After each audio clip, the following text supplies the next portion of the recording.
welcome back to Rizka Channel. Oke, kali ini saya mau react video lagi, yaitu dari YouTuber Malaysia yang bernama dia The Julia Channel. Kalau tidak silap lah, ini mengisahkan pasal sejarah juga, yaitu batu kudik yang disumpah menjadi batu.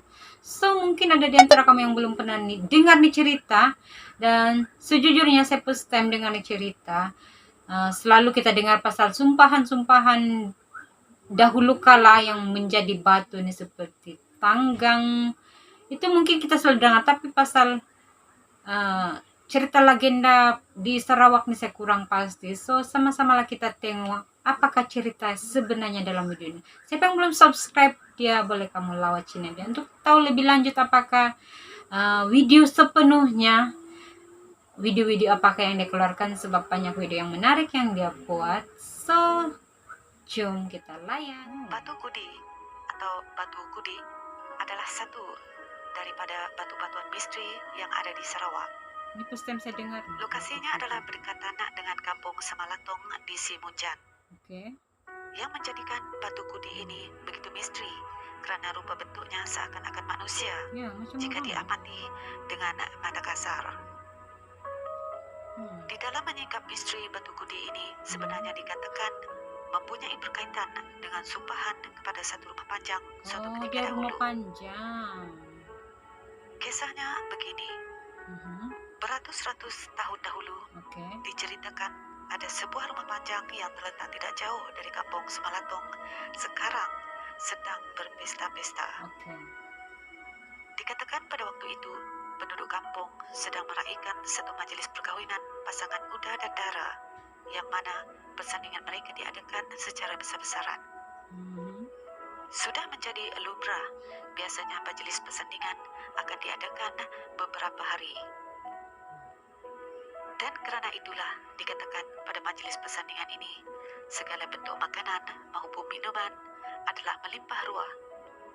Para tetamu majelis dan seluruh penduduk rumah panjang menari dan menyanyi mengikut segala alunan musik tradisional mereka dari pagi sehingga ke malam dengan penuh gelak ketawa dan juga kegembiraan. Di dalam pada itu, di sebalik segala majelis yang melimpah ruah, ada seorang nenek tua dan cucunya yang yatim piatu tidak dijemput untuk datang ke majelis perkawinan tersebut. Semuanya kerana mereka ini terlalu miskin dan kotor sehingga tidak layak untuk bergaul dengan orang lain. Apa yang mampu dilakukan oleh kedua-duanya hanyalah mendengar segala gelak ketawa mereka semua dari jauh sambil menghidu segala bau-bauan masakan yang menyelerakan. Tapi ini dulu-dulu punya cerita lah, bukan sekarang punya kan. Ada satu ketika diceritakan cucu kepada nenek tua ini terlalu lapar sehingga meminta neneknya yang tua itu untuk mengambil sedikit makanan yang banyak di majelis perkawinan tersebut. Dek kerana mengasihani cucunya, maka nenek tua itu pun menuruti permintaan cucunya. Maka dibawanya bersama cucunya itu untuk mendekati rumah panjang tersebut dan memohon belas ihsan mereka agar memberikan sedikit makanan untuk pengalas perut. Namun sebaliknya ia berlaku, kerana kedatangan nenek tua dan cucunya yang berpakaian taif itu telah menjadikan satu masalah kepada penduduk kampung. Kedua-duanya dihina dan dicaci kerana mereka miskin dan ada yang sanggup menghalau mereka seumpama anjing kurap. Sampai hati juga. Maka berlalulah kedua.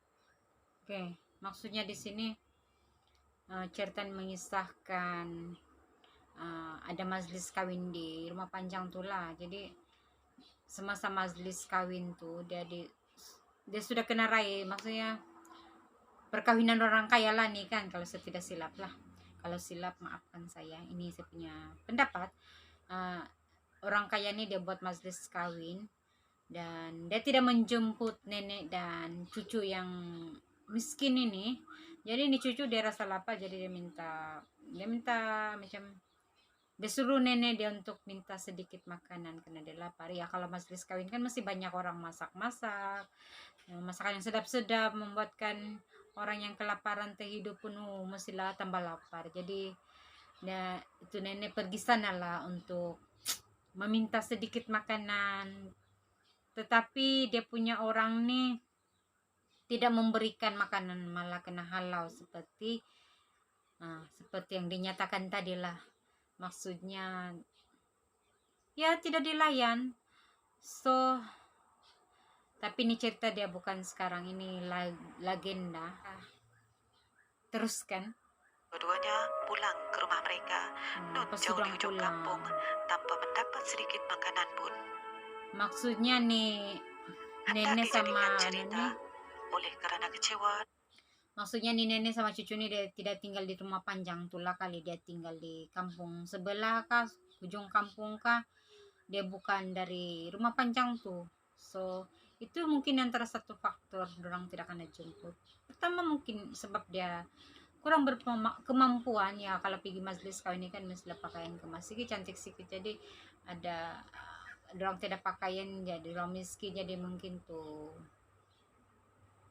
tuan rumah yang mengadakan majelis tuh rasa macam tidak sesuai untuk hadir majelis orang kalau derajat orang tidak sama.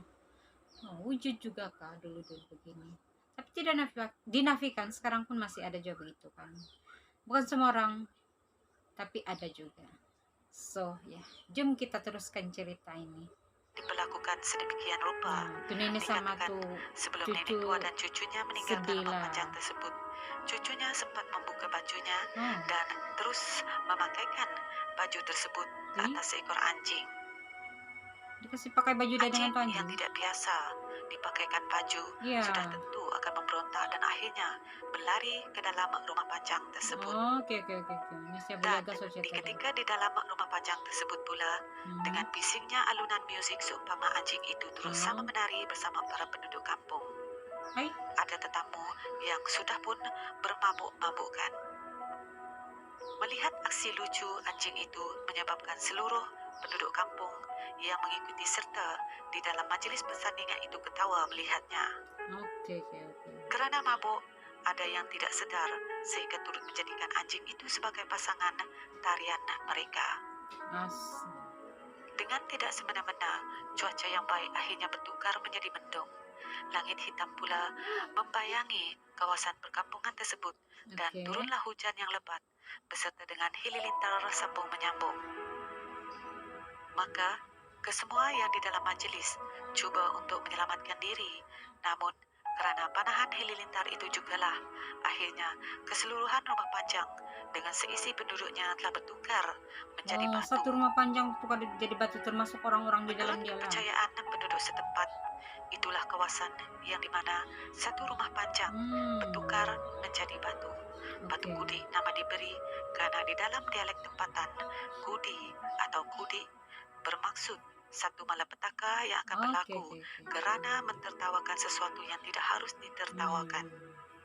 Dan ianya berkait rapat dengan cerita bagaimana penduduk rumah panjang itu mentertawakan seekor anjing yang berpakaian seperti manusia.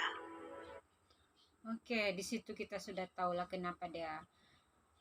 kenapa rumah panjang tuh bertukar jadi batu, dan juga dia punya orang-orang di dalam rumah panjang tuh.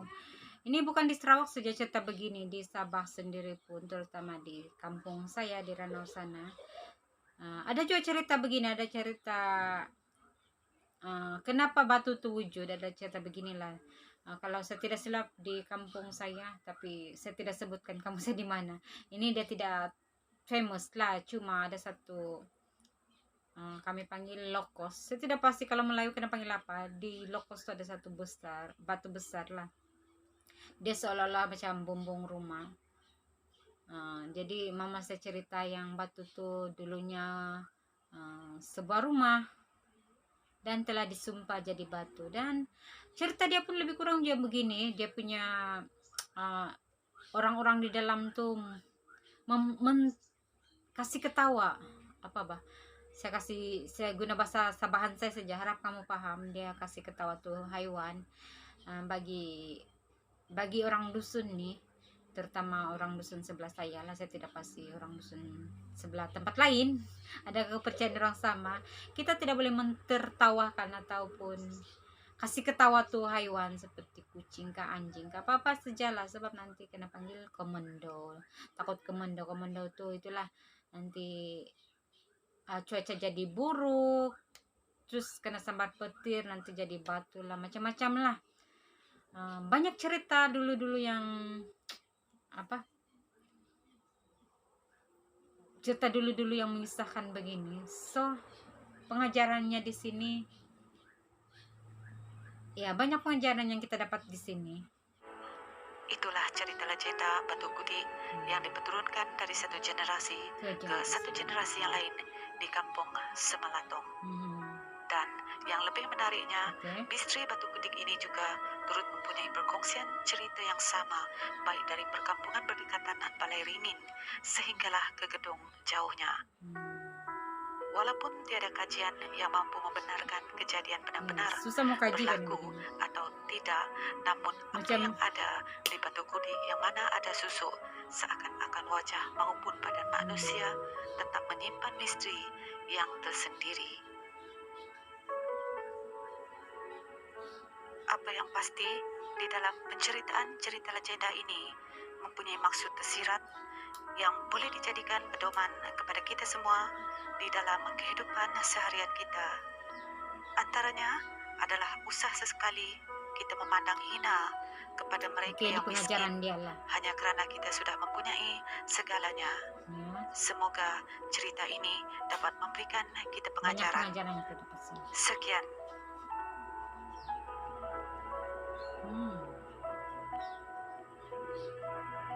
Macam kepala orang, kenapa dia mungkin betul, mungkin tidak, kita tidak pasti.